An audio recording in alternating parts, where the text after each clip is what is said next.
Natalie Holzer gugat cerai Sule. Instagram Putri Delina diserang netizen. Kabar mengejutkan datang dari pasangan Natalie Holzer dan Sule. Natalie Holzer akhirnya menggugat cerai Sule di Pengadilan Agama Cikarang, Bekasi, Jawa Barat pada tanggal 3 Juli tahun 2022. Kabar tersebut telah dikonfirmasi oleh Humas Pengadilan Agama Cikarang, Maman Suherman. Diketahui Natalie Holzer tidak lagi tinggal seatap dengan suaminya, Sule. Hal itu berawal Natalie ribut dengan Putri Delina, anak kedua Sule.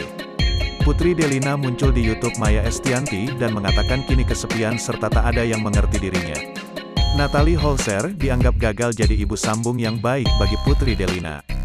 Putri Delina diketahui belak-belakan ungkap aibnya dengan Natalie Holzer.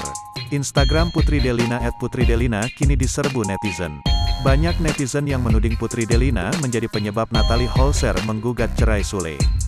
Jika gugatan cerai menjadi langkah akhir yang ditempuh Natalie, maka ini merupakan kejadian keduanya bagi Sule.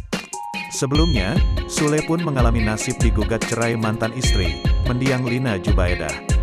Di sisi lain, Sule tampak tegar dan selalu berpikir positif atas apa yang menimpanya.